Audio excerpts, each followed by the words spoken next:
내 아들 그가 내 이름을 위하여 성전을 건축하리라 하신대. 내가 내 하나님 여호와의 이름을 위하여 성전을 건축하려고 당신은 명령을 내려 나를 위하여 레바논에서 백향목을 베어내게 하소서.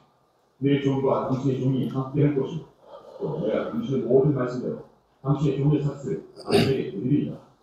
당신도 알거니와 우리는 기존 사람처럼 벌목을 다하는 자가 없나이다. 히람이 솔로몬의 말을 듣고 크게 기뻐하여 이르되 오늘 여호와를 찬양할지어다. 그가 다윗에게 지혜로운 아들을 주사 그 많은 백성을 다스리게 하셨다. 하고 이에 솔로몬에게 사람이 보내어 이르되 당신이 사람을 보여 하신 말씀을 내가 들었거니와 내 백향목 제목과 잣나무 제목에 대하여는 당신이 바라시는 대로 할지어다. 내 종이 레바논에서 바다로 운반하게 내가 그것을 바다에서 뗏목으로 엮어 당신이 지정하는 곳으로 보내고 거기서 그것을 풀리 당신은 받으시고 내 원을 이루어 나의 궁정을 위하여 음식물을 주소서. 하고 솔로몬의 모든 원대로 백향목 제목과 잣나무 제목을 주매 솔로몬이 히람에게 그의 궁정의 음식물로 민 2만 불과 맑은 금 29개를 주고 해마다 그와 같이 되었더라. 여호와께서 그의 말씀으로 솔로몬에게 지혜를 주시므로 히람과 솔로몬이 친목하여 두 사람이 함께 약도를 맺었더라. 이에 솔로몬 왕이 온 이스라엘 가운데서 역군을 불러일으키니 그 역군의 수가 3만 명이다. 솔로몬이 그들을 한 달에 10,000명씩 번갈아 레바논으로 보내매 그들이 한 달은 레바논에 있고 두 달은 집에 있으며 아름다운 감독이 되고 솔로몬에게 또 진군이 70,000명이요 산에서 돌을 든 자가 80,000명이요 이외에 그 사역을 감독하는 관리가 3,300명이다. 그들이 일하는 백성을 건드렸다. 이에 왕이 명령을 내려 크고 귀한 돌을 떠다가 다듬어서 성전의 기초석으로 놓게 하며 솔로몬의 건축자와 히람의 건축자와 그갈 사람이 그 돌을 다듬고 성전을 건축하기 위하여 제목과 돌들을 갖추니라. 6장. 네, 여기까지 보도록 하겠습니다. 제가 기도하고 수요 설교를 시작하도록 하겠습니다. 하나님 아버지 은혜와 사랑을 감사드립니다. 오늘도 저희들에게 복된 한 날 주시고 또 이 저녁에 하나님의 귀한 말씀 앞에 나올 수 있도록 인도하시니 감사드립니다. 하나님의 말씀을 배우고 또 알아가는 일에 힘쓸 수 있게 하시고 또 우리에게 성령으로 조명하시고 또 깨닫는 은혜가 있게 하여 주시어서 하나님의 말씀을 힘입고 이 세상 가운데 능히 승리하며 살아가는 우리 모든 성도들 다 되게 하여 주옵소서. 감사드리며 예수 그리스도의 이름으로 기도드립니다. 아멘. 우리 찬송가 200장 함께 찬양하겠습니다. 찬송가 200장입니다. 달고 묘한 그 말씀 생명의 말씀은 귀한 그 말씀 진실로 생명의 말씀이 나의 길과 믿음 밝히 보여주니 아름답고 귀한 말씀 생명샘이로다. 아름답고 귀한 말씀 생명샘이로다. 귀한 주님의 말씀은 내 노래 되도다. 모든 사람을 살리는 생명의 말씀을 값도 없이 받아 생명길을 가니 아름답고 귀한 말씀 생명샘이로다. 아름답고 귀한 말씀 생명샘이로다. 널리 울리어 퍼지는 생명의 말씀은 마음의 용서와 평안을 골고루 주나니 다만 예수 말씀 듣고 복을 받네. 아름답고 귀한 말씀 생명샘이로다. 아름답고 귀한 말씀 생명샘이로다. 아멘. 우리 하나님의 말씀 열왕기상 8장 1절에서 11절까지의 말씀을 보도록 하겠습니다. 열왕기상 8장 1절에서 11절까지의 말씀, 우리 한 절씩 교독하여 읽겠습니다. 이에 솔로몬이 여호와의 언약궤를 다윗성 곧 시온에서 메어 올리고자 하여 이스라엘 장로와 모든 지파의 우두머리 곧 이스라엘 자손의 족장들을 예루살렘에 있는 자기에게로 소집하니 이스라엘 모든 사람이 다 장로는 곧 일곱째 달절기에 솔로몬에게 이스라엘 장로들이 다 이름에 제사장들이 궤를 매니라. 성막안에 모든 거룩한 기구들을 메고 올라가되 제사장과 레위 사람이 이것들을 메고 올라가되 솔로몬 왕과 그 앞에 모인 이스라엘 회중이 그와 함께 그 궤 앞에 있어 양과 소로 제사를 지냈으니 그 수가 많아 기록할 수도 없고 셀 수도 없었더라. 제사장이 여호와의 언약궤를 자기 처소로 메어졌으니 곧 성전의 내소인 지성소 그에 알게 하라. 그룹들이 그 궤 처소 위에서 날개를 펴서 궤와 그 채를 덮었는데 새가 돌로 채 끝이 내소와 성소에서 오나 밖에서는 보이지 아니하며 그 채는 던지게 못돼 있으며 그 궤 안에는 두 돌판 외에 아무것도 없으니 이것은 이스라엘 자손이 애굽 땅에서 나온 후 여호와께서 저희와 언약을 맺으실 때에 모세가 호렙에서 그 안에 넣은 것이더라. 제사장이 성소에서 나올 때에 우리 여호와의 성전에 가득하니 함께 봅니다. 제사장이 그 구름으로 말미암아 능히 서서 섬기지 못하였으니 이는 여호와의 영광이 여호와의 성전에 가득함이었더라. 아멘. 오늘부터는 그 열왕기상 1장부터 조금 더 본격적으로 보도록 하겠습니다. 저희가 지난주에 열왕기상 초반부를 잠깐 보기는 했는데 대략적으로 개관을 했기 때문에 오늘은 열왕기상 1장부터 좀 본격적으로 보도록 하겠고요. 저희가 지난주에 그 사무엘 하 21장에서 24장의 내용을 조금 구체적으로 다루었습니다. 그래서 21장에서 24장까지의 내용이 그 사무엘 하의 부록의 개념이 아니라 어떻게 그 특별한 어떤 에피소드가 갑자기 삽입된 것이 아니라 이것이 결국 사무엘 상하와 열왕기 상하를 아우르는 해석의 열쇠가 된다라고 했습니다. 그래서 잠깐 그 21장에서 24장의 내용을 조금 보시면 먼저 다윗의 기도가 가장 먼저 등장을 하면서 3년 기근의 내용이 등장하죠. 이것이 이제 사울이 언약에 불순종했기 때문에 3년 기근이 왔었다. 근데 사울이 불순종한 내용을 다윗이 그 언약을 다시 성취하는 장면이 등장하고요. 그리고 A-의 내용을 보면 맨 아래 부분으로 이제 맨 마지막 부분이죠. 이제 다윗이 또 한 번 기도를 하는데 이제 3년 전염병 이야기가 나옵니다. 이것은 다윗의 교만함으로 인하여서 군사력을 더 의지하려고 했었던 모습, 자기가 이루었던 그 이스라엘 왕국에 대한 그 어떤 자부심, 어떤 교만함, 그래서 하나님을 의지하지 않고 세상과 군사력을 의지하려고 했었던 그의 면모가 드러났다는 것입니다. 그런 말미암아 하나님께서 분노하시고 그들에게 이에게 3일 온역을 주시는 거죠. 3일 전염병을 주시게 됩니다. 자, 이것은 어떤 내용인가? 결국에는 하나님의 언약에 불성실하게 되었을 때는 하나님께서 분노하시고 진노하시게 되더라는 내용입니다. 그래서 하나님의 언약이 무엇입니까? 하나님께 순종하는 자는 하나님의 백성이 되고 하나님께 불순종하는 자는 하나님의 백성이 될 수 없다. 이 내용입니다. 그래서 하나님의 언약 가운데 신실해야 된다. 사울 왕이 이제 이스라엘의 왕이 되고 이제 하나님께서 이스라엘의 왕권을 그에게 내어주실 때에 하나님께서 이 사울에게 이기게 하시고 승리하게 하시고 많은 백성들이 사울을 좋아하게 하셨단 말이죠. 그런데 어느 순간부터 사울의 이 전성기가 꺾이게 됩니까?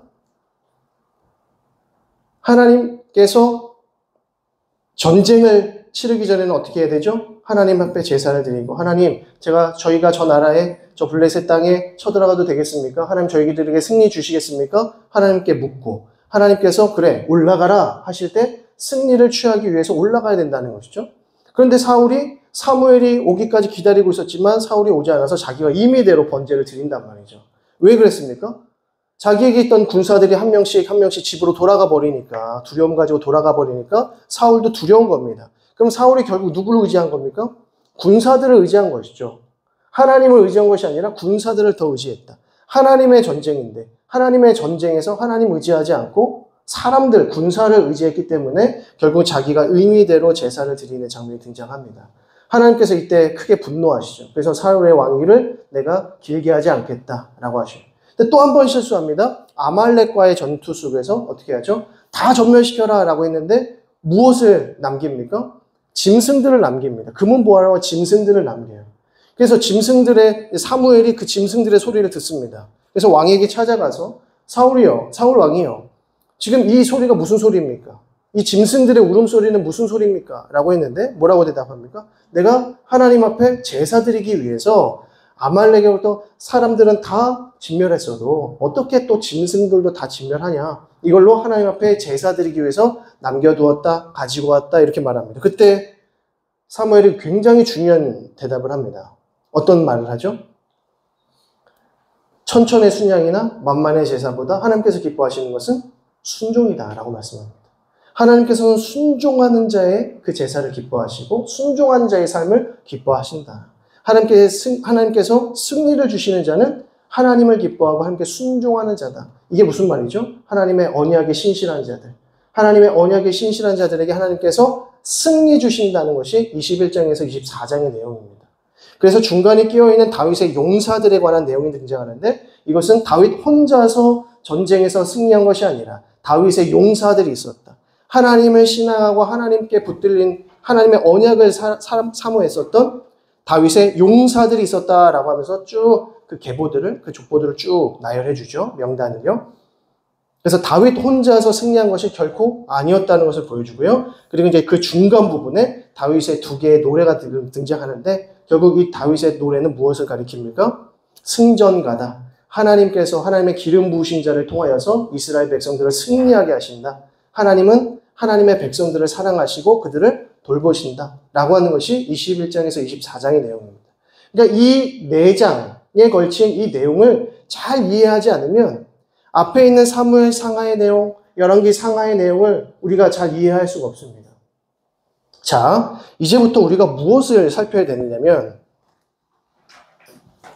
열왕기상 1장부터 쭉 보게 되면 솔로몬이 이제 전성기, 이제 이스라엘의 가장 큰 전성기 때로 부국강병했던 시대로 흘러갑니다. 하나님께서 부귀영화를 다 주시죠. 큰 승리를 다윗을 통해서 이루셨기 때문에 그 많은 은총을 누가 받게 됩니까? 솔로몬이 하게 됩니다. 왜냐하면 하나님께서 다윗에게 언약에 신실했던 다윗에게 무엇을 하셨냐면 너의 후손들, 너의 왕위가 영원할 것이다 라는 약속을 주시지 않습니다.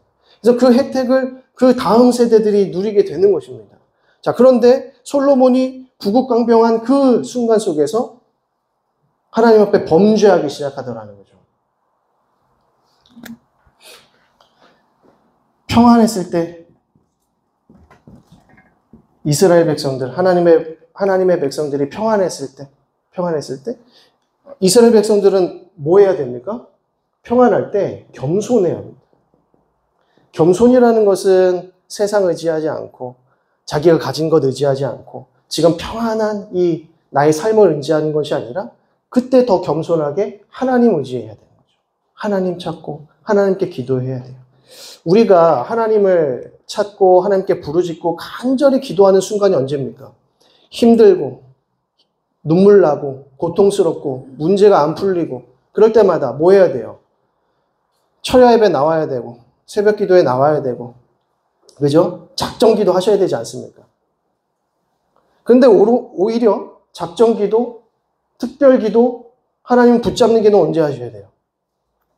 평안할 때 하셔야 돼요. 평안할 때. 왜 그런지 보겠습니다. 평안할 때 겸손하지 않았더니 무엇을 하느냐? 우상 숭배를 하더라. 우상 숭배라는 것은 다른 것이 없습니다. 하나님을 의지하지 않는 거예요. 하나님 의지하지 않고 다른 것 의지하면 그게 다 우상 숭배. 하나님께서 다른 신 섬기고 다른 것 의지하는 이스라엘 백성들, 하나님의 백성들 어떻게 하세요? 어떻게 하십니까? 그들을 심판하십니다. 그래서 다른 이방 민족들을 통해서 심판하셔요.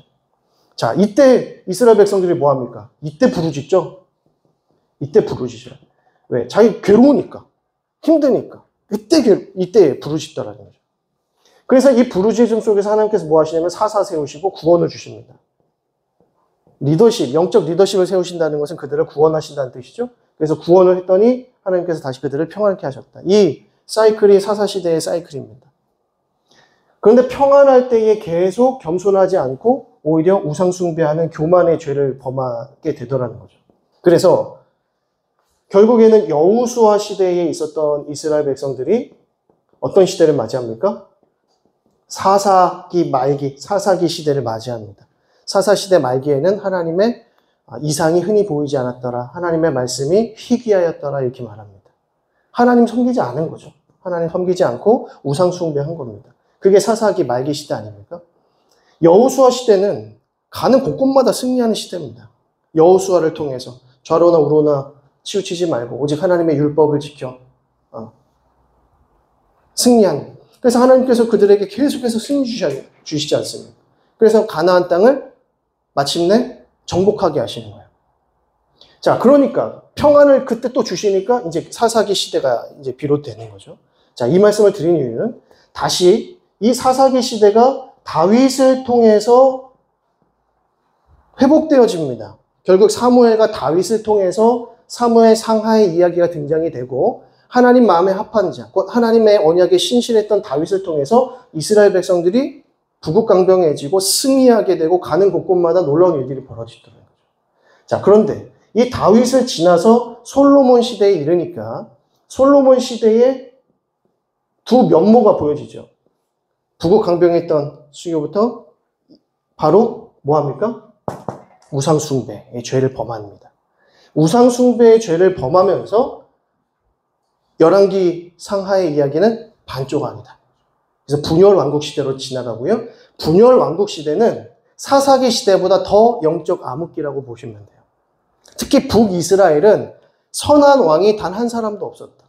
하나님의 마음을 대변했던 하나님의 대리자들이 한 명도 없었다. 선한 왕들이 하나도 없었다고 말하고요.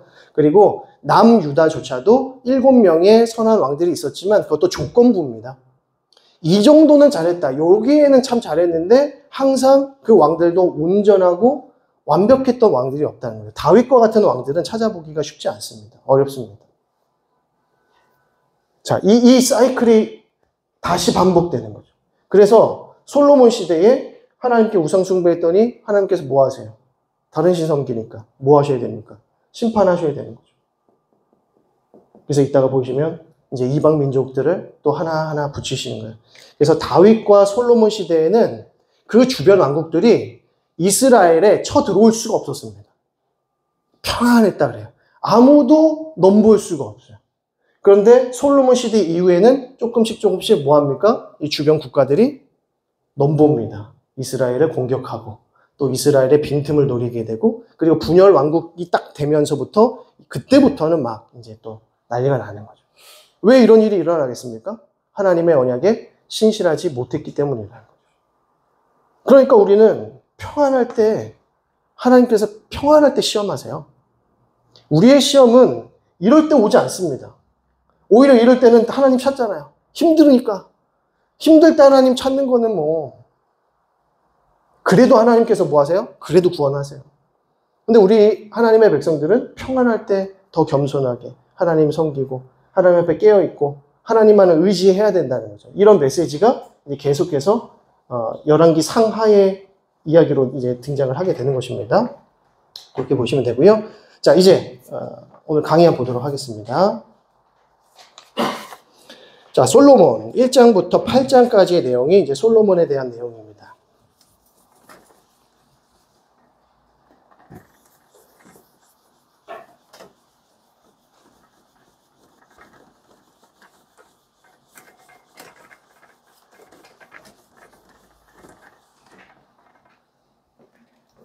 자, 먼저 왕위 계승 1장부터 2장의 내용이고요. 이제 왕권 경쟁의 내용 지난주에 짧게 살펴봤는데 솔로몬 위에 아도니아라는 왕이 있습니다.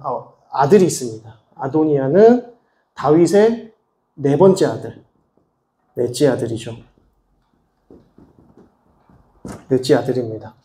자, 그런데 이 넷째 아들의 이야기가 시작되기 전에 제일 먼저 어떤 스토리가 시작되냐면 다윗이 쇠약해진 이야기가 나옵니다. 다윗 왕이 나이가 많아 늙으니 1절입니다. 이불을 덮어도 따뜻하지 않은지라. 그러니까 굉장히 쇠약해진 상태를 보여줍니다. 그래서 그때에 신하들이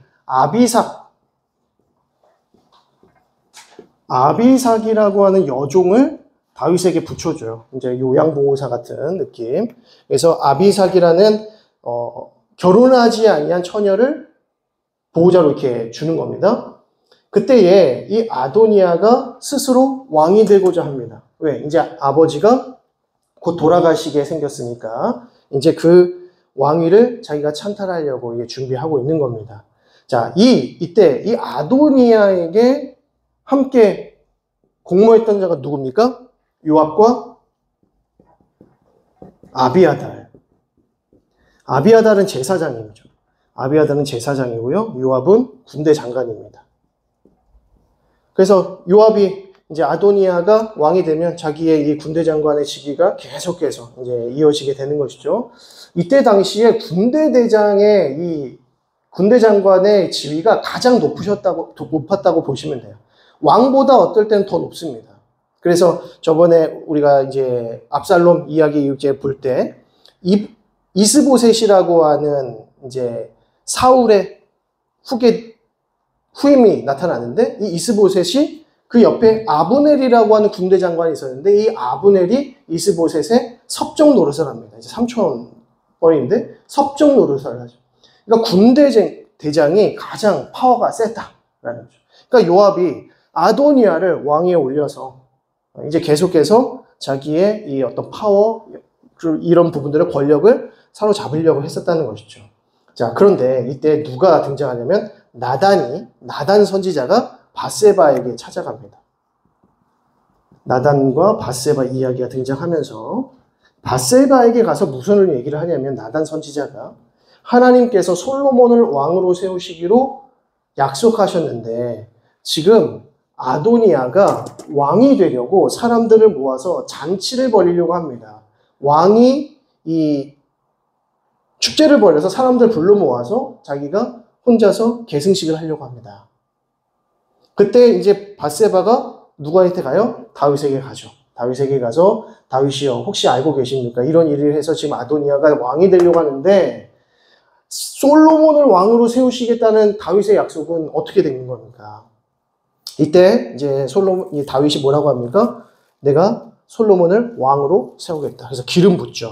그래서 실제로 다윗이 솔로몬을 기름을 부으면서 왕위 계승식을 합니다. 자, 이 소식이 아도니아의 이 잔치집에 들려진 거예요. 그래서 아도니아가 어떻게 합니까? 불이 나게 도망갑니다. 그 어디로 도망가냐? 이 성전에 있는 제단 뿔을 붙잡습니다. 죽을까봐. 솔로몬이 어떻게 했을까요? 아도니아를 죽여야 되지 않습니까? 반역을 하려고 했었으니까. 근데 살려줍니다. 아도니아를 살려주었다라고 하는 것이죠. 자, 그렇게 하면서 이제 솔로몬이 왕이 됩니다. 자, 솔로몬이 왕이 되고요. 자, 그런 다음에 다윗의 유언이 등장하는데 다윗의 유언이 어떻게 유언이 등장하냐? 2장을 보겠습니다. 가장 먼저 2장 1절 다윗이 죽을 날이 임박함에 그의 아들 솔로몬에게 명령하여 이르되 내가 이제 세상 모든 사람이 가는 길로 가게 되었노니 너는 힘써 대장부가 되고 내 하나님 여호와의 명령을 지켜 그의 길로 행하라. 하나님의 언약에 신실하라. 하나님께 순종하라. 이 얘기합니다. 자, 그리고 난 다음에 5절에 수르야의 아들 요압이 내게 행한 일 곧 이스라엘 군대의 두 사령관 넬의 아들 아브넬과 예델의 아들 아마사에게 행한 일을 내가 알거니와 그가 그들을 죽여 태평시대에 전쟁의 피를 흘리고 전쟁의 피를 자기의 허리에 띤 띠와 발에 신은 신에 묻혔으니 내 지혜대로 행하여 그의 백발이 평안히 스올에 내려가지 못하게 하라. 무슨 말입니까? 요압을 어떻게 하라? 죽이라 이겁니다. 요압을 처형시키라 라고 하는 것이고요. 자, 그리고 난 다음에 7절에 바르실레의 아들들에게 은총을 베풀고, 그러고 8절에 바후림 베냐민 사람 게레의 아들 시므이가 너와 함께 있나니 그는 내가 마하나임으로 갈 때에 악독한 말로 나를 저주하였느니라. 그러나 그가 요단에 내려와서 나를 영접하였으므로 내가 여호와를 두고 맹세하여 이르기를 내가 칼로 너를 죽이지 아니하리라 하였노라. 그러나 그를 무죄한 자로 여기지 말지어다. 너는 지혜 있는 사람이므로 그에게 행한 일을 알지니 그의 백발이 피 가운데 스올에 내려가게 하라. 무슨 말입니까? 누구도? 시므이도 처형하라. 시므이도 처형하라. 이렇게 나옵니다. 자, 이렇게 함으로써 결국 어떤 일이 벌어지는가?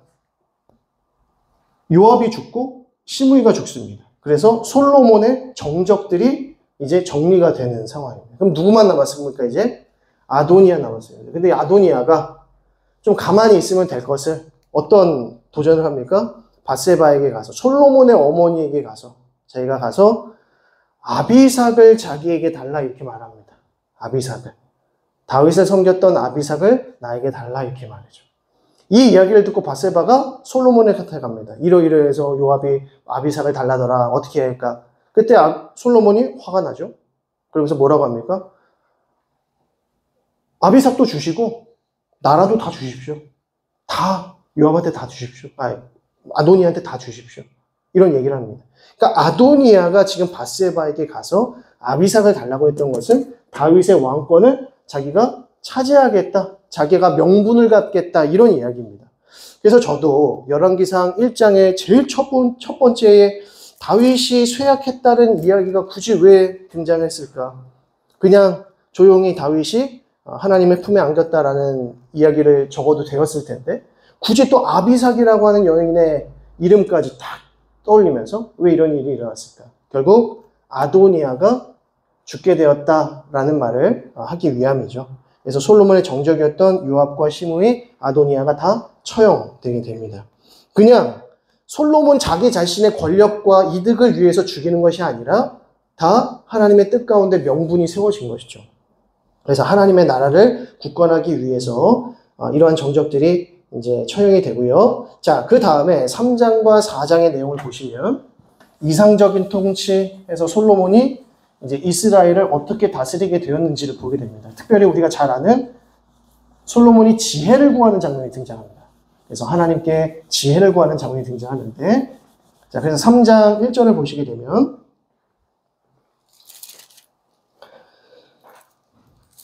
3장 1절을 보면 솔로몬이 애굽의 왕 바로와 더불어 혼인관계를 맺어 그의 딸을 맞이하고 다윗성에 데려다가 두고 자기의 왕궁과 여호와의 성전과 예루살렘 주위의 성의 공사가 끝나기를 기다리니라 라고 합니다. 이게 무슨 말이냐면 3장 1절 제일 먼저 애굽 왕 바로의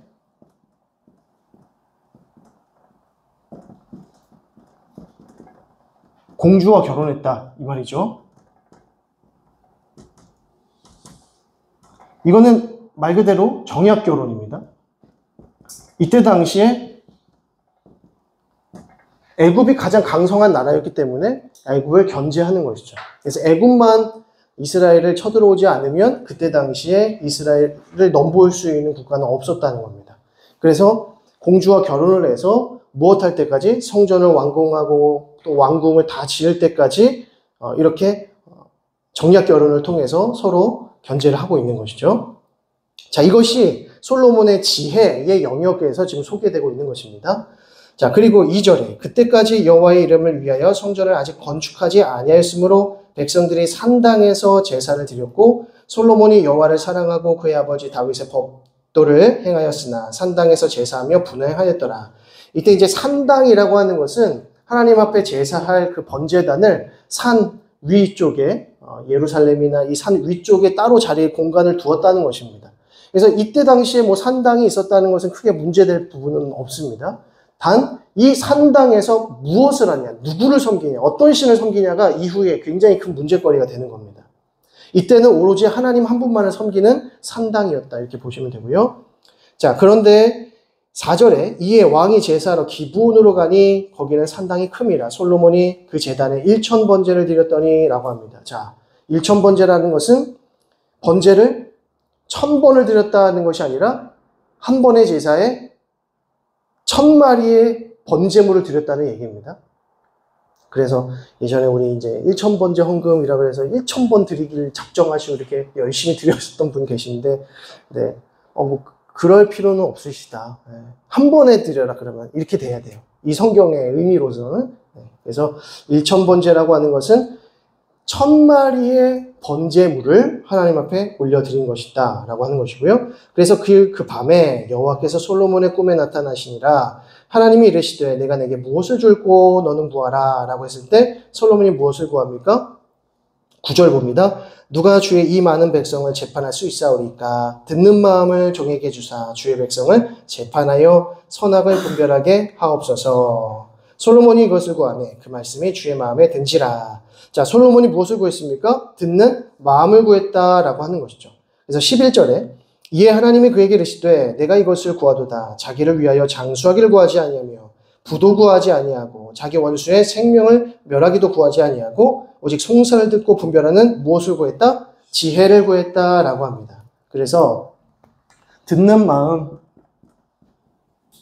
그래서 지혜는 누가 주십니까? 지혜는 하나님이 주신다. 하나님께 듣는 마음이 있어야 이게 지혜라는 것이죠. 참된 지혜는 하나님의 말씀 앞으로 나아가는 것이고요. 하나님의 말씀을 분별하시는 겁니다. 하나님의 말씀을 이해하셔야 됩니다. 성경을 이해하셔야 됩니다. 성경을 분별하셔야 됩니다. 그리고 지금 이 시대에는 수많은 유튜브 이 채널들이 있어가지고 여러 가지의 성경 공부들이 많이 있기 때문에 이게 신천지 건지 통일교 건지 뭔 건지 막 이렇게 나오죠. 그래서 심지어 이제 우리 박진영 씨도 여러 가지로 이제 자기만의 교회를 세워서 열심히 이제 사역을 하고 있는데 현혹되시면 안 됩니다. 현혹되시면 안 돼요.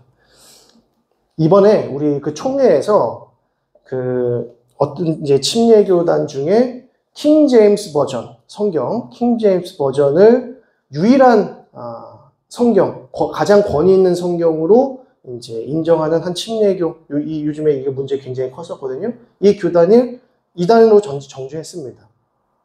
이단을 정죄하고 그래서 그 신학적인 문제들을 이제 하나하나 이제 정리를 했습니다. 그런데 그 이제 박진영 씨 같은 경우에는 킹 제임스 버전만 봅니다. 킹 제임스 버전 성경만 봅니다. 그러니까 이것이 영국에서 처음 번역된 성경입니다. 근데 영국에서 번역된 성경인데 이것만이 유일한 성경이다. 유일하게 잘 번역된 성경이다라고 이제 믿고 있는 거죠. 근데 그렇지 않습니다. 그렇게 현혹되시면 안 되고 그래서 그 메시지도 크게 들으실 필요는 없어요. 그런 거 들으실 필요는 없습니다. 그래서 우리 안에서 가장 건강하고 보수적이고 또 개혁주의적인 신학들을 하나하나 분별해 나아가시고 차곡차곡 쌓아 나아가시다 보면 이제 어느 순간인가 그런 게 다 들리실 거예요. 아, 이거는 뭔가 이상해. 뭔가 문제가 있어 보여. 뭔가 냄새가 나. 이런 게 하나하나 생각이 드시는 거죠. 자, 그렇게 해서 하나님께서 듣는 마음을 구했던 솔로몬에게 축복하시면서 그에게 무엇을 주십니까? 이제 평화를 주시고 부귀영화를 허락해 주시더라는 겁니다. 그래서 우리가 잘 아는 예화가 하나 등장하죠. 에피소드가 하나 등장하는데 솔로몬의 재판이다. 그래서 두 창기가 이제 억울한 마음에 이제 솔로몬에게 재판을 구하러 왔는데 그 둘 다 아기가 있었는데 한 아기가 이제 그 어머니가 이제 그 위에 눕는 바람에 숨을 쉬지 못해서 죽었다. 그런데 옆에서 자고 있던 자기 아기를 자기 품에다 안고 죽은 아기를 내 품에다 안겼다. 그랬더니 그래서 솔로몬이 그러면 공평하게 반으로 갈라서 각각 나눠줘라. 그랬더니 진짜 어머니가 절대 안 돼요 이렇게 해가지고 그것을 차라리 저 여인에게 주세요. 근데 그 여인은 또 뭐라고 합니까? 자기도 뭐라고 해야 돼요? 아닙니다. 저 여인에게 주세요. 이러면 이제 재판이 어려웠을 텐데 그렇게 안 하고 맞습니다. 반으로 갈라주세요. 공평하게 이 사람 것도 아니고 제가 이렇게 얘기했다는 것이죠. 그래서 재판을 더 쉽게 할 수 있었다는 겁니다. 이 얘기가 등장하는 이유는 무엇이냐면 그때 당시에 수많은 재판관들이 있었고 수많은 재판의 장면들이 있었습니다. 근데 여기서 주목할 내용은 무엇이냐면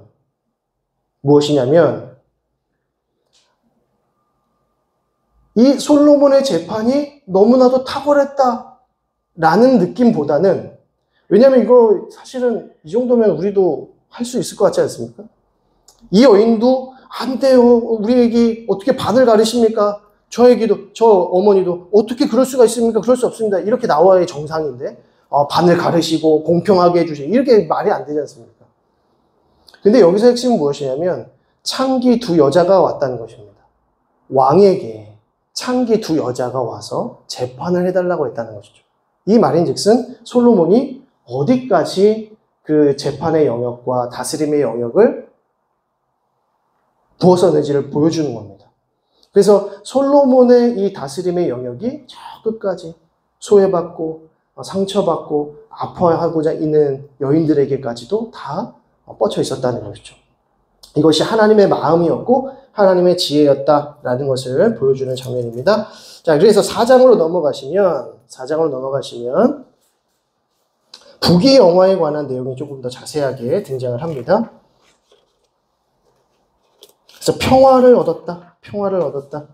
그래서 탁월한 행정력과 인사 제도를 잘 확립을 했고요.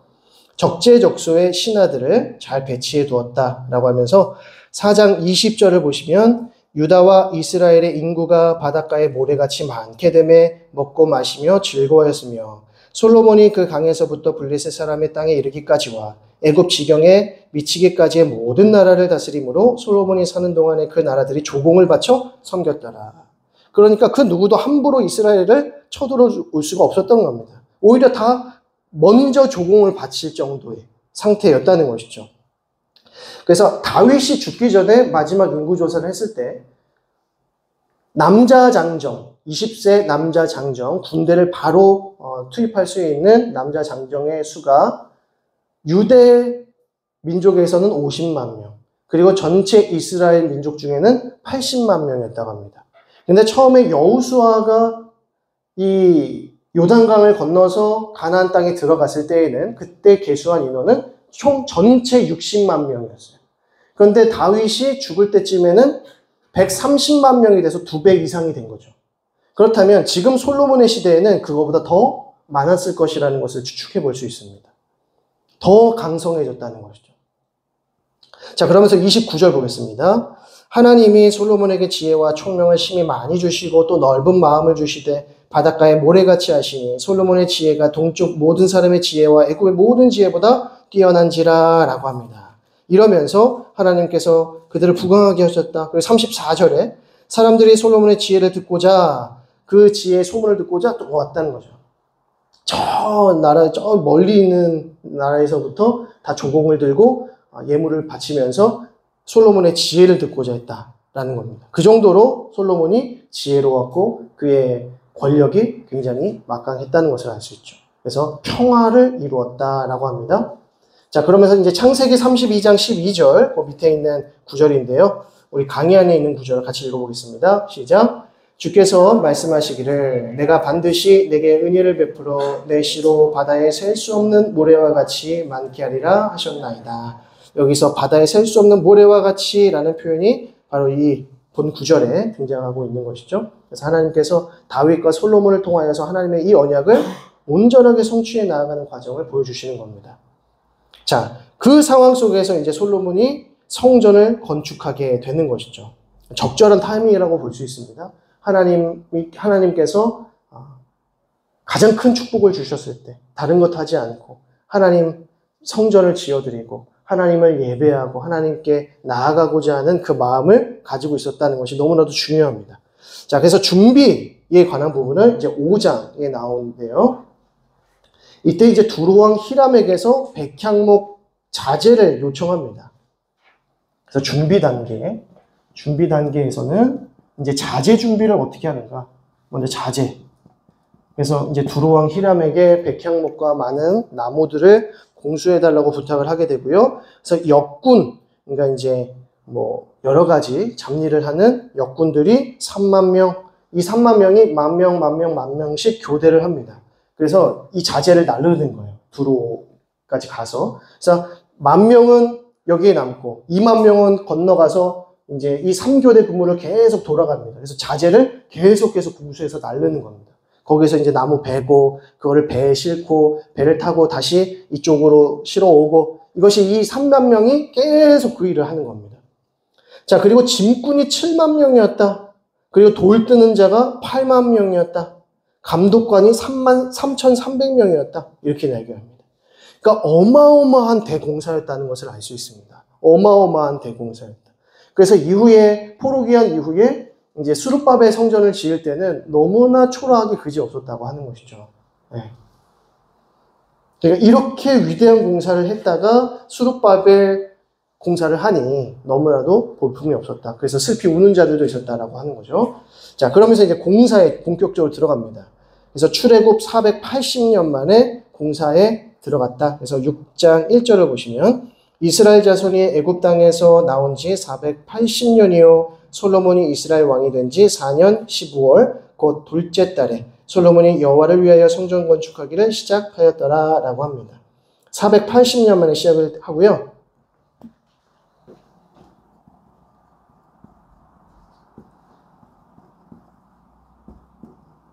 (480년이고요) 그리고 성전 공사는 7년,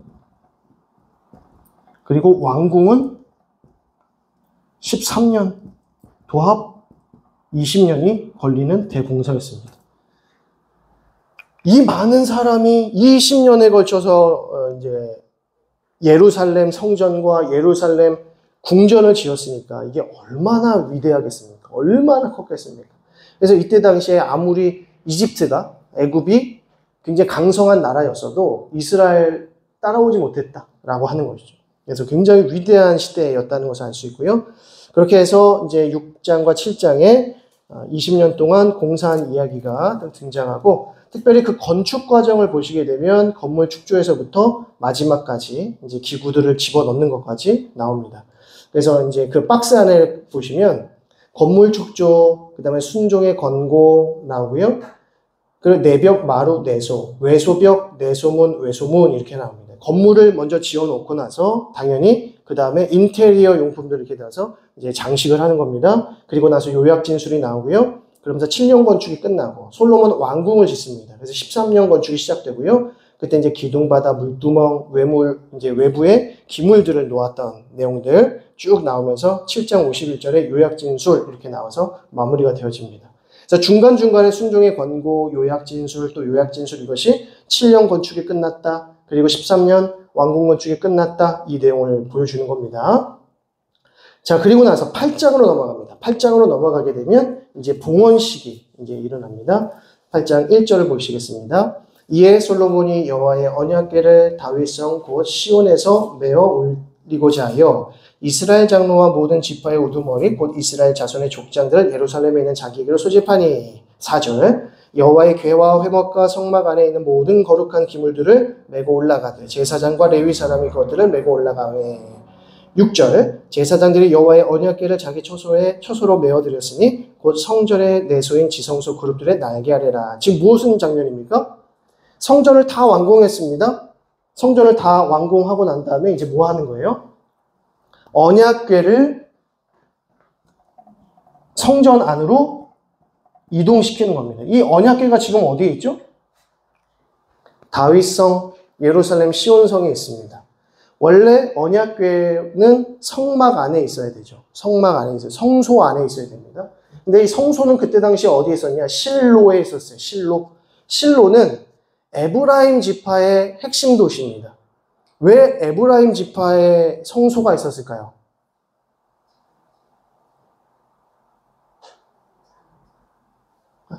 장자. 비슷하네요.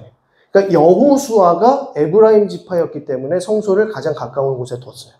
그때 에브라임 지파의 여호수아가 에브라임 지파의 지도자였기 때문에 그곳에 실로 가장 중요한 도시에 성막을 세운 거예요. 그때 이후로 계속해서 에브라임 지파에 두게 됩니다. 그래서 사무엘이 엘리 제사장을 따라서 성막에 들어가서 성전 봉사 일을 하는데 거기가 어디냐? 실로죠. 거기에서 주님의 음성 듣고 또 하나님과 교제하는 장면이 그 성소에서 들려요. 근데 그 안에는 뭐가 없었어요? 언약궤가 없었죠. 누가 뺏겼어요? 엘리의 두 아들들이 다 뺏겨버렸어요. 근데 실로에는 그 실로 성소에는 언약궤가 없는 텅 빈 성소만이 있었다. 언약궤가 없는 텅 빈 성소 안에서 사무엘이 하나님을 만났다. 이 얘기입니다. 그러니까 하나님께서 솔로몬을 얼마나 특별하게 사용하셨는지를 알 수 있는 것이죠. 자, 그렇게 실로가 성막이 실로에 있었는데 그 성막을 다윗이 언약궤를 다윗성으로 인도하면서 그쪽으로 옮겨요. 그래서 다윗의 장막, 다윗의 성막이라고 하는 부분이 바로 그겁니다. 그래서 8장 4절을 잠깐 보시면 여호와의 궤와 회막과 성막 안에 모든 거룩한 기구들을 메고 올라가되 이렇게 얘기하죠. 그러니까 다윗성에서부터 성전에 이르기까지 이 회막과 성막에 있었던 모든 것들을 이동시켜 가는 겁니다. 이러면서 성전 안에 드디어 하나님의 언약궤가 모셔지게 되는 것이죠. 자, 이렇게 해서 언약궤가 그 안으로 들어가게 되고요. 솔로몬이 이어서 그 연설을 하게 됩니다. 이 솔로몬의 연설을 보게 되면 12절부터 나오죠. 그래서 다윗 왕 때에 약속됐던 그 언약이 지금 이루어졌다.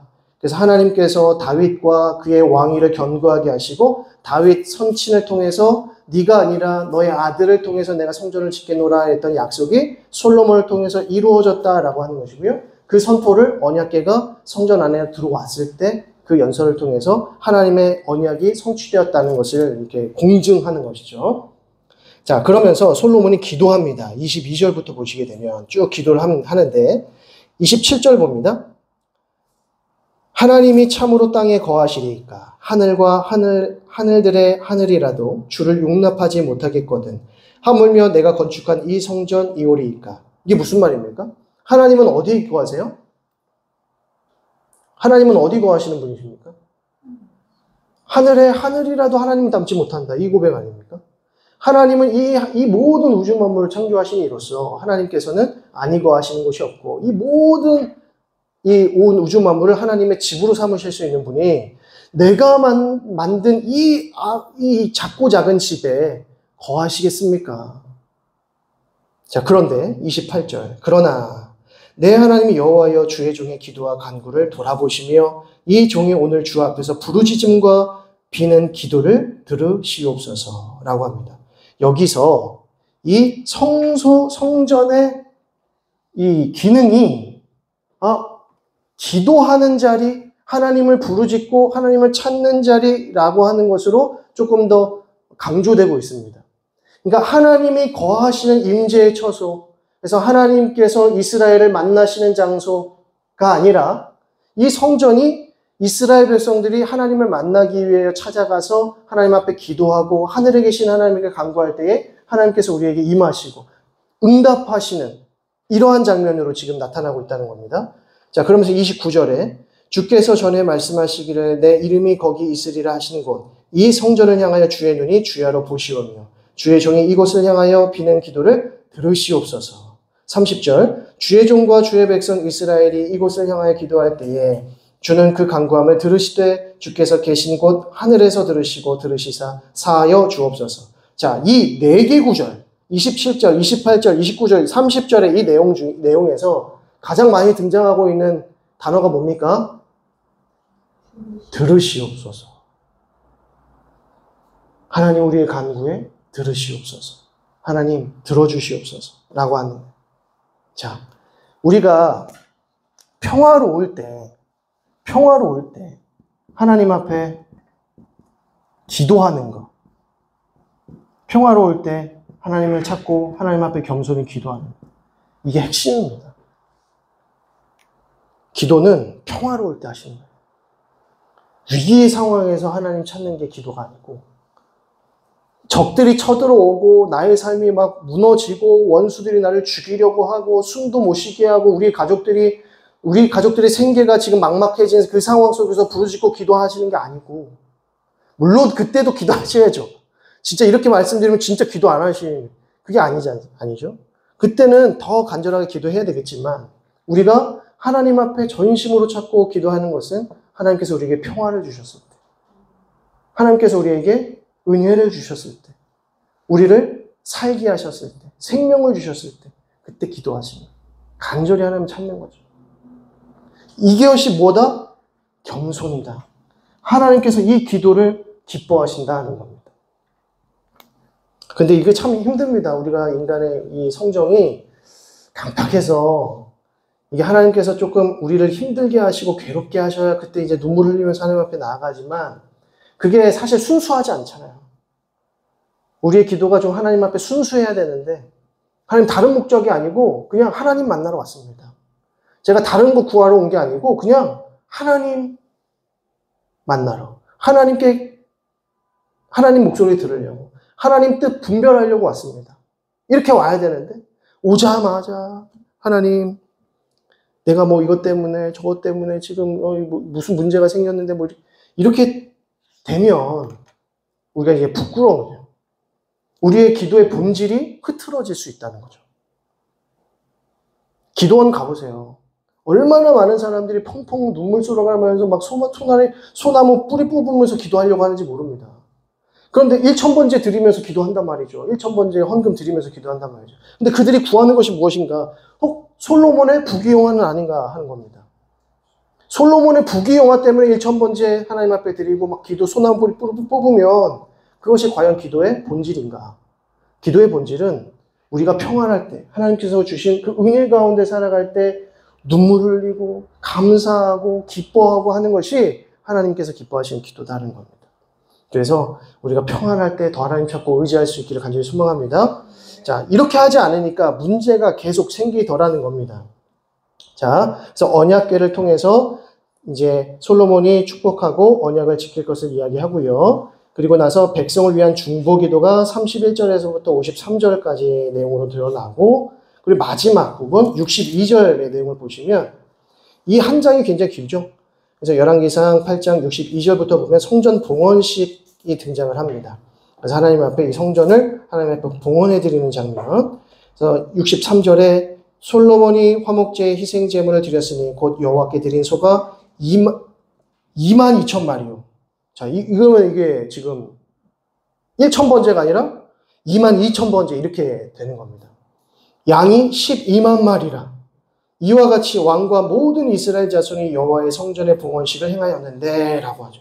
그러니까 이게 얼마나 이 성대한 이 축제였는지 모릅니다. 그래서 이 축제를 65절을 보시면 그때 솔로몬이 이 7일과 또 7일 도합 14일간을 우리 하나님 여호와 앞에서 절기로 지켰는데 라고 합니다. 무려 14일, 총 15일 동안을 하나님을 찬양하고 축제를 벌이는 이 명절로 지켰다는 것입니다. 66절에 8째 달에 솔로몬이 백성을 돌려보내매 백성의 왕을 위하여 축복하고 자기 장막으로 돌아가는데 여호와께서 그의 종 다윗과 그의 백성 이스라엘에게 베푸신 모든 은혜로 말미암아 기뻐하며 마음에 즐거워하였더라 라고 합니다. 이게 평화다. 이게 평화다. 그래서 이스라엘 백성들이 자기의 왕을 기뻐하고 왕의 리더십을 즐거워하고 또 하나님께서 왕에게 주신 그 지혜를 기뻐하고 또 다윗 왕 그 선대로부터 이어진 그 하나님의 그 말씀과 언약의 신실한 그 모습들이 이스라엘 백성들에게까지 이렇게 흘러가는 것이죠. 제가 오늘 말씀드렸지만 복은 절대 우리 안에서 멈추지 않고 항상 흘러가게 되어 있다. 내가 기뻐하고 내가 감사하면 누가 즐거워져요? 우리 주위 사람들이 즐거워집니다. 내가 괴롭고 내가 힘들고 내가 눈물 흘리고 그러면 주위 사람들도 가족들부터 힘들어지기 시작하지 않습니까? 주위 사람들이 기뻐할 수가 없어요. 맨날 친구들 만났는데 그냥 계속 한탄하는 소리만 들으면 친구들도 진이 빠집니다. 근데 어떤 친구는 막 기뻐하는 얘기, 감사한 얘기, 좋은 얘기들 이렇게 긍정적인 얘기만 하면 그 친구 만나고 싶은 거죠. 그 친구 만나면 계속 칭찬만 해줘. 나의 삶이 그렇게 나쁜 것 같지 않아. 이러면 그 친구 계속 만나게 되는 겁니다. 근데 그 친구를 만났더니 그냥 신세한탄해, 그냥 삶이 괴롭고 곧 내일 죽을 것처럼 이렇게 하는 친구들을 만나면 우리가 계속해서 다운되는 것처럼 복은 흘러가게 되겠다. 그래서 내가 받은 은혜와 감사가 계속 흘러가게 되더라 라고 하는 것이죠. 그렇게 해서 참으로 아름다운 모습으로 이렇게 성전 봉헌식이 마무리가 됩니다. 자, 이제 넘기시면 9장에서부터 어떤 내용이 등장합니까? 변심에 관한 내용이 등장을 합니다. 그래서 열왕기상 9장에서부터 11장의 내용이 등장하는데요.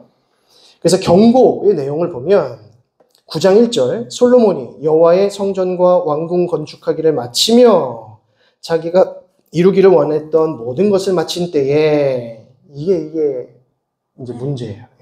다 마쳤어요. 이제 하나님께 약속하고 또 하나님을 기쁘시게 하고자 했던 모든 이 사역들이 비전들이 다 이루어졌어요. 이때 뭐가 온다고요? 시험이 옵니다. 이때 유혹이 옵니다. 이때 큰 일들이 벌어집니다. 자, 그때 3절 여호와께서 그에게 이르시되 내 기도와 내가 내 앞에서 간구한 바를 내가 들었은즉 나는 내가 건축한 이 성전을 거룩하게 구별하여 내 이름을 영원히 그곳에 두며 내 눈길과 내 마음이 항상 거기에 있으리니 내가 만일 내 아버지 다윗이 행함같이 마음을 온전히 하고 바르게 하여 내 앞에서 행하며 내가 내게 명령한 대로 온갖 일에 순종하여 내 법도와 율례를 지키면 이게 뭡니까? 언약을 잘 지키면 하나님께 순종하면 하나님만을 섬기는 인생을 살아가면 내가 내 아버지 다윗에게 말하기를 이스라엘의 왕위에 오를 사람이 내게서 끊어지지 아니하리라. 다윗 왕조가 계속해서 이어지리라. 그리고 내 이스라엘의 왕위를 영원히 견고케 하리라. 솔로몬 너의 왕위를 내가 견고하게 할 것이다. 튼튼하게 해줄 것이다. 라는 것이죠.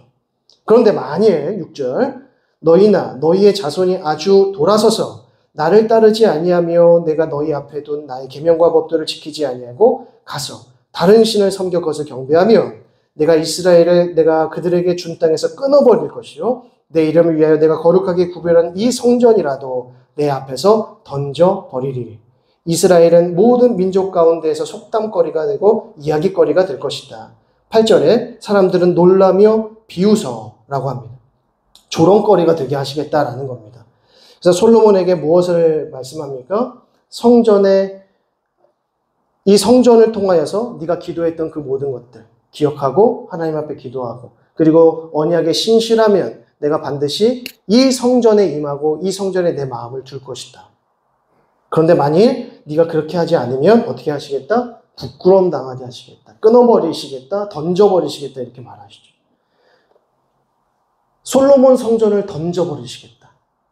그래서 하나님께서 실제로 솔로몬 성전을 던져버리십니다. 누구에게로 던져버리십니까? 바벨론에게로 던져버리시는 거죠. 하나님 앞에 불순종했을 때, 하나님을 떠나 있을 때, 하나님의 그 언약에 신실하지 않았을 때 하나님께서 이 솔로몬 성전이라도 던져버리시더라라는 겁니다. 그러면서 이제 9장 10절에는 기타 솔로몬의 치적들이 이제 쭉 등장합니다. 그래서 두로왕 히람에게 갈릴리 20성읍을 줍니다. 왜냐하면 두로왕이 너무나도 수고하지 않았습니까? 갈릴리 20성읍을 다 줬는데 이때 두로왕이 뭐라고 말하냐면 이게 조금 이게 씁쓸합니다. 13절 이르기를 내 형제여 내게 준 이 성읍들이 이러한가 하고 이름하여 가불 땅이라 하였더니 그 이름이 오늘까지 있느니라 라고 합니다.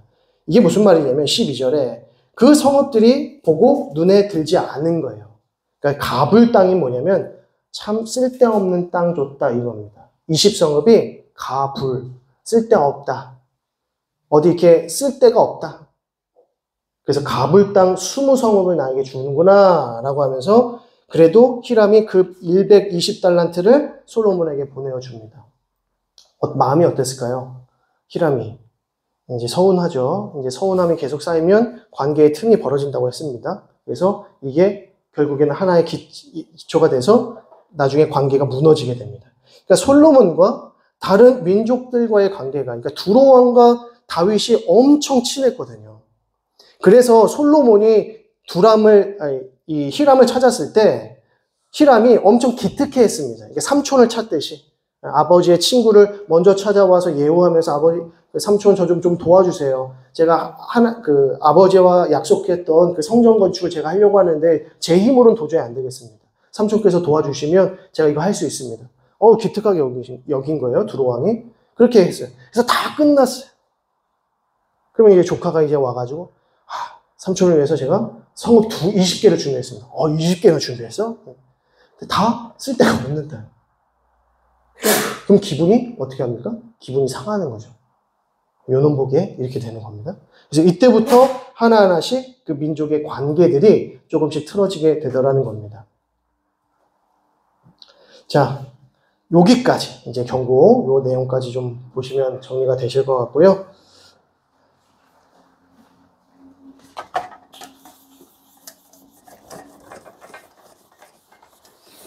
정리하겠습니다. 결론. 사울 왕이 전성기 때 하고 뚝 떨어집니다. 다윗이 전성기를 구가다가 뚝 떨어집니다. 솔로몬이 전성기를 지나다가 뚝 떨어집니다. 자, 이 X점에 무슨 일이 일어났을까요? 하나님의 언약에 신실하지 않았던 모습이 등장을 하겠죠. 그래서 사울왕은 이 X점에서 자기가 임의대로 제사를 드리면서 하나님이 기뻐하시지 않는 제사를 드리죠. 이때 무슨 말씀하시냐? 순종이 낫다.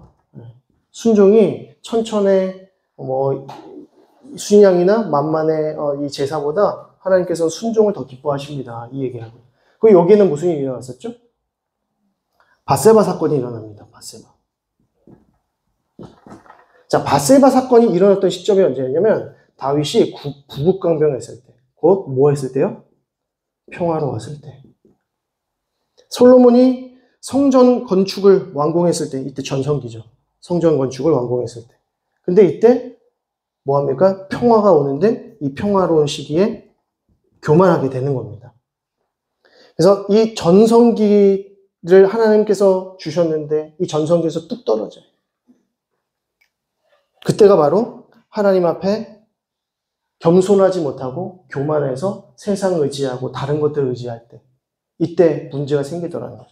그러니까 우상 숭배의 죄가 우리 가운데 있을 때 우리의 어떤 전성기적인 이런 삶들이 뚝뚝뚝 떨어지더라는 겁니다. 그래서 우리가 언제 조심해야 된다고요? 평화로울 때, 우리가 잠잠하게 하나님께서 기쁨의 삶을 살게 하실 때, 그때 기도하고 그때 말씀 앞에 더 가까이 나아가고 몸부림치고, 그때 하나님께서 더 큰 은혜를 우리에게 주실 줄로 믿습니다. 자, 기도하고 마치겠습니다.